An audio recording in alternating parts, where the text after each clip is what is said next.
Hello, my name is Amanda and welcome to our seated gentle warm-up practice.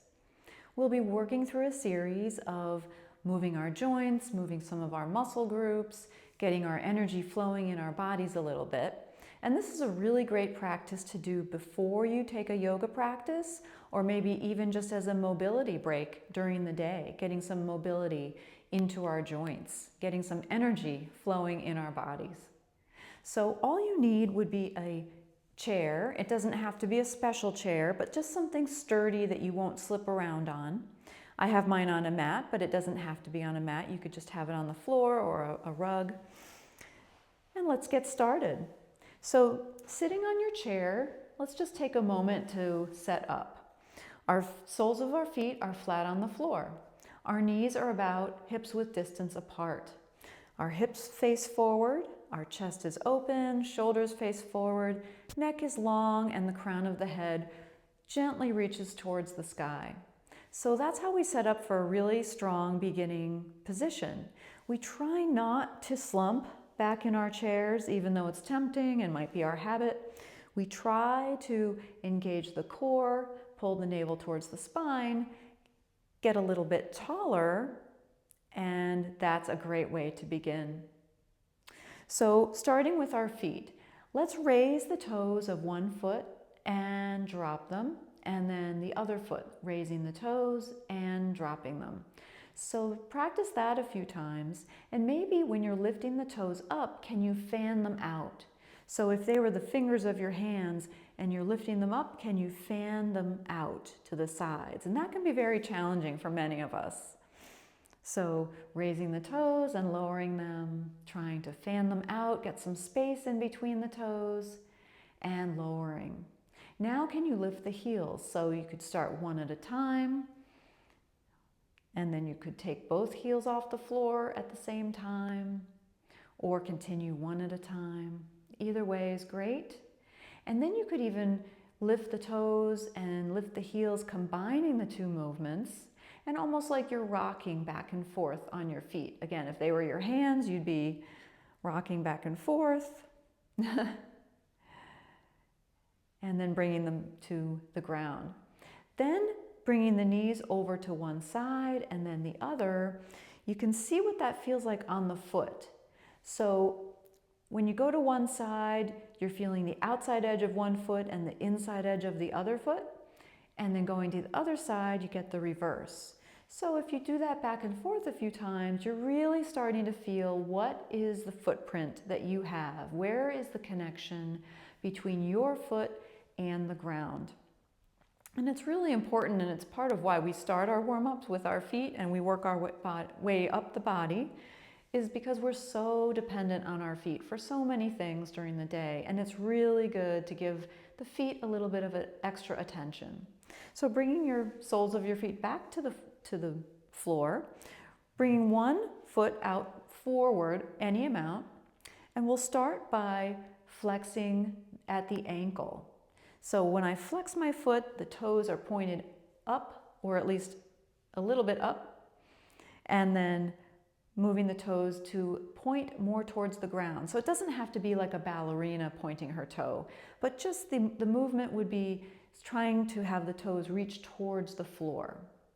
And you could go back and forth, so flexing the ankle and pointing the toes, and the heel might stay on the floor the whole time or might come off of the floor, whatever is your preference. Back and forth, back and forth. And then taking that foot, bringing it a little closer to you, placing the ball of the foot onto the mat and using the ankle to make a rotation with the foot. So now you're starting to work a couple of different joints that are obvious. The ankle, the knee is even getting involved, but also the toes are articulating. Find a place to pause, go in the other direction, and a few more circles. Great. Then placing that foot down, let's do the other foot. So creeping that foot out in front of you, any amount, and start by flexing at the ankle. So again, the toes are reaching up a little bit, and then the toes are reaching towards the mat. So go back and forth. So flexing and pointing and flexing and pointing one more time, flexing and pointing, then bringing that foot closer in. The ball of the foot stays on the mat and you rotate the ankle. So seeing what that feels like. And today, if anything feels like it's pinching or it's very painful, please stop what you're doing and come back in, at the next exercise. See what it feels like for you. So find a place to pause, go in the other direction, and around and around. Then placing both feet back on the floor, we'll come up into our knees. So when we're seated, there's a few things we can do with our knees. One would be to raise one knee up at a time, and you could assist yourself by bringing your hands underneath your thigh to raise the knee up. So that's one thing you can do. Another thing you can do is, like we did before, slide the leg forward. Then when you're ready, bring the foot and lower leg off of the floor, any amount. And by doing that, we're working the knee up and down a couple of times, and then slide that back on into original position. Then bringing the other foot out in front of you. And when you're ready, again, bringing the lower leg off of the floor, any amount. It could be a very small amount, but at least we're working the knee there, getting some fluid going in the joint, okay? And then bringing the foot back in. So now we're going to come up into our hip area, and I will actually turn my chair a little bit so that I can share this with you from a different angle. So how do we warm up our hips when we're sitting? Well, and these are some tricks you could use if you're a passenger in a car or sitting on an airplane and you just need to move a little bit. So you're in your seat. One thing you could do is tip your pelvis. So the pelvis can go back and forth, and one thing you can do is kind of round the pelvis forward and then arch your back and round it back, flexing and rounding, back and forth. You could also almost make a circle with your pelvis. So you could go from one side and then forward and then the other side. And you're kind of moving your torso around in a small circle around your center here. So this can be a very small movement. I've done this on planes and no one really even knows what I'm doing. But it helps to get a little motion going, and then pause, go in the other direction, and around and around. And you can make these extremely small movements if you wanted to. Almost hard to tell what's happening there. So getting the energy flowing and getting a few different parts of your body involved. So coming back to center, we're coming up to the torso now. And whenever we work on rotating the torso, we want to start with that long, straight spine. You want to feel like you're a little bit taller before you start moving, okay? So taking a moment just to think about the crown of your head reaching up for the sky in a gentle way.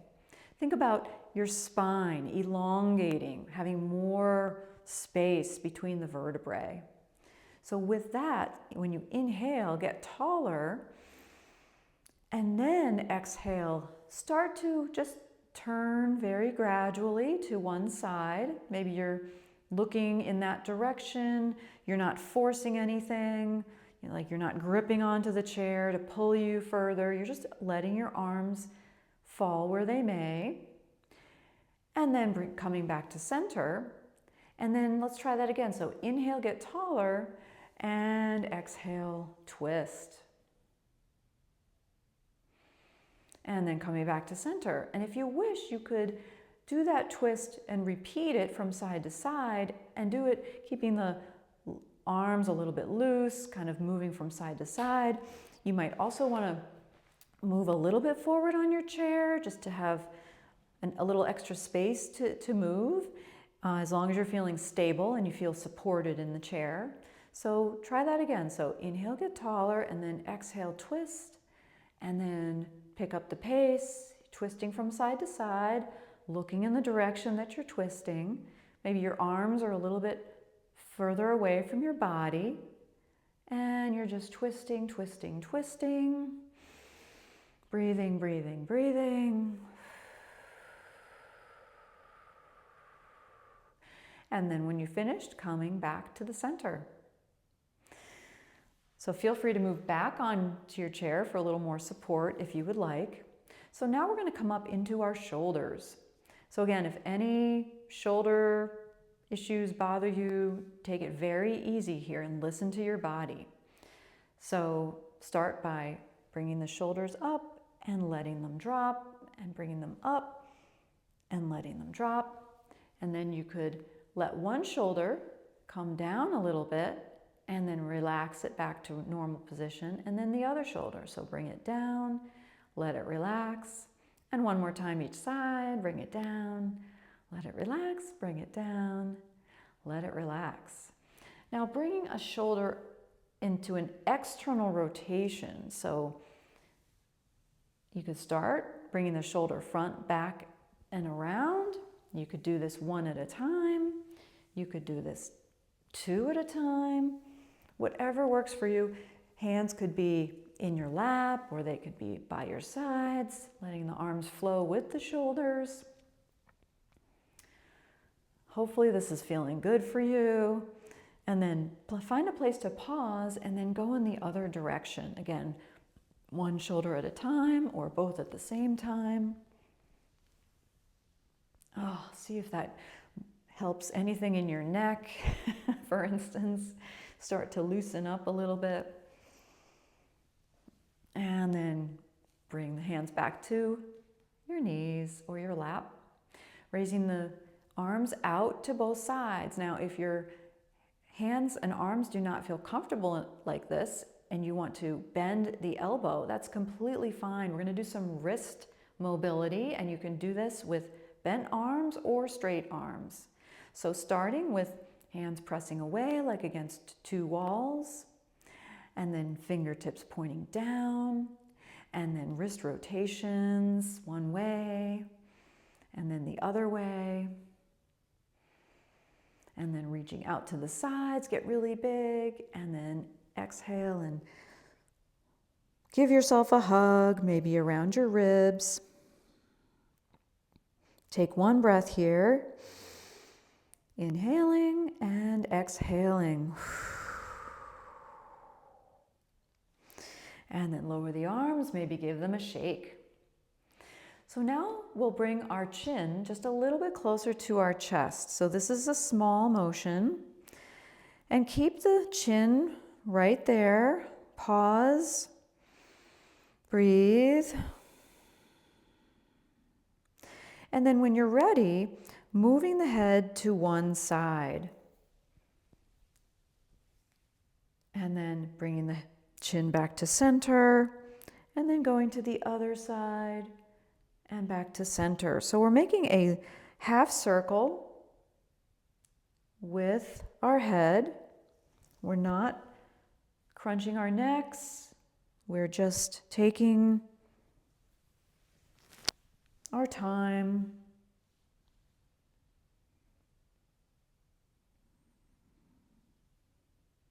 And one more time.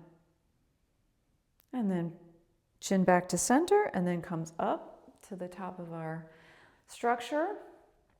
Then let's raise our hands and arms above us. If you need to bend your elbows, that's totally fine. And then we're going to exhale and whoosh down, hinging forward, letting the arms hang, not rounding our backs, keeping a long and straight spine. Let's try that again. So inhale, raise up, and exhale, whoosh. Whew. Let those arms dangle. And one more time, inhale, arms up, maybe looking up, and exhale, whoosh. And then drawing your navel towards your spine and coming up to a seated position. And take a deep breath, so inhaling, exhaling. And this is the fun part. Take any movements that you like. Maybe you want to shake out your limbs. Maybe you want to squirm in the chair. Maybe you can raise one leg at a time or move your arms around. Anything you like to finish out this nice warm-up, and then releasing everything back to the center. And well done, you've just finished our gentle seated warm-up, and I hope you go on to do something really nice during your day, maybe a yoga practice, maybe something else. And we'll see you next time on the mat.